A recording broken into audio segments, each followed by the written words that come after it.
Deep within the Bible lies the story of a structure so magnificent, so spiritually potent, it was considered the very dwelling place of God on earth.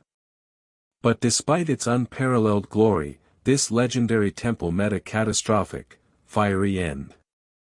By the end, you'll uncover its incredible secrets and the shocking truth of what truly destroyed it. Imagine a sanctuary conceived not by human ambition, but by divine decree. King David yearned to build a permanent dwelling for God, a glorious counterpoint to the portable tabernacle. But it was his son, Solomon, chosen by God himself, who would embark on this monumental task. From the very outset, this was no ordinary construction project, it was a sacred covenant etched in stone and cedar. The scale of the undertaking was unprecedented, drawing resources and craftsmen from across the ancient Near East. Solomon spent 7 painstaking years bringing God's precise architectural vision to life, a structure designed to be the ultimate meeting place between the Creator and His people. But if this temple was divinely inspired and crafted with such meticulous care, an unparalleled symbol of God's presence, then how could it possibly meet a fate of utter annihilation? That question has puzzled believers for millennia, raising an even deeper mystery. Could something built by God's own design be so vulnerable? The sheer magnificence of Solomon's temple dwarfed every other structure of its era. Described in 1 Kings, its dimensions were precise, 90 feet long, 30 feet wide, and 45 feet high. But it wasn't just size, it was the materials. Cedar from Lebanon lined the interior, overlaid with pure gold, shimmering from floor to ceiling.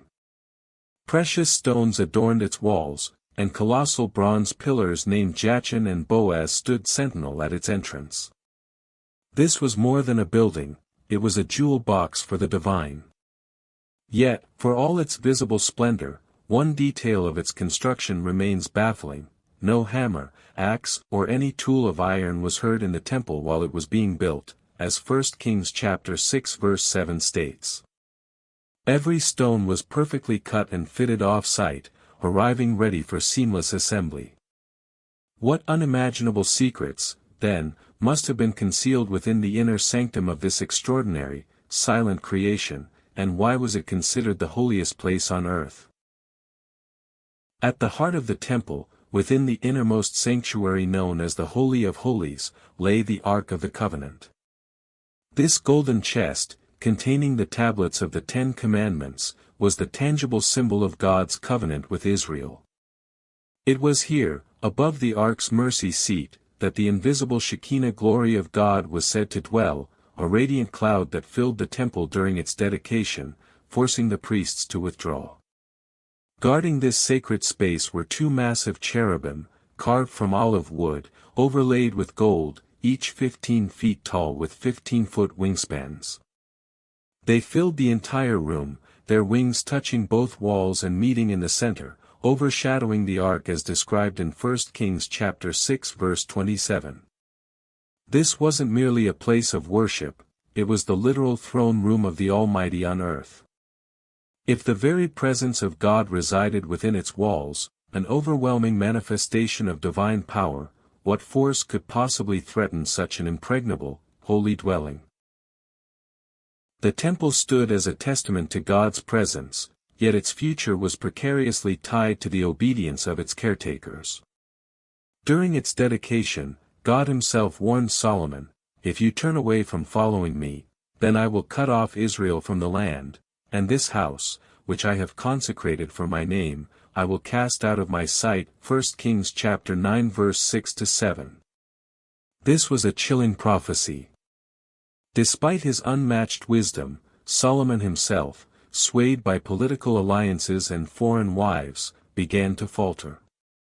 He allowed the construction of altars to pagan deities like Ashtoreth, Chemosh, and Molech on the hills surrounding Jerusalem, directly contradicting the covenant. This spiritual compromise was a shocking betrayal from the very king who built God's house. But could the actions of a single king, even the legendary Solomon, truly begin to unravel the divine protection over a temple built for the Creator of the universe? Solomon's slide into apostasy set a dangerous precedent for the kings who followed.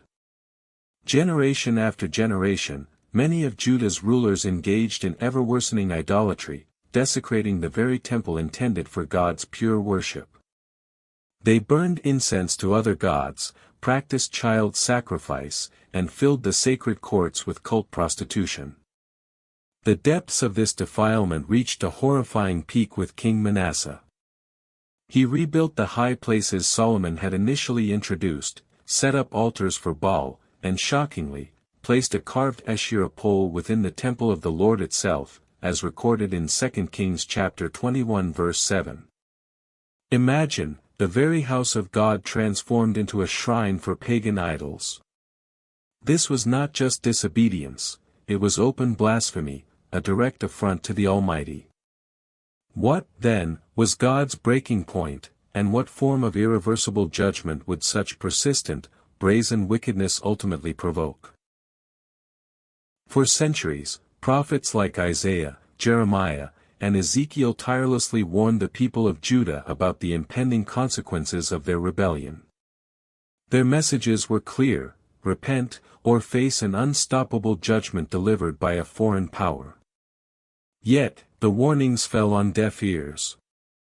As Babylon, under Nebuchadnezzar, grew into a terrifying empire, it became clear God was using this pagan nation as his instrument of correction.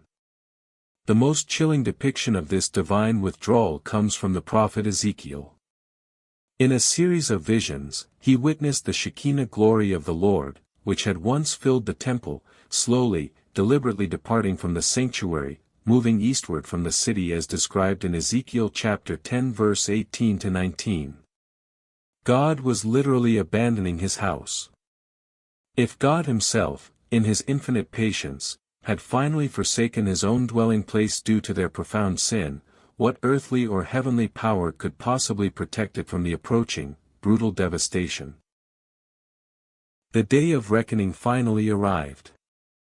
In 586 BC, after a prolonged siege, Nebuchadnezzar's Babylonian army breached the walls of Jerusalem. They plundered the temple, stripping it of its gold, silver, and precious artifacts. Then, under the command of Nebuzaradan, the captain of the guard, they set it ablaze.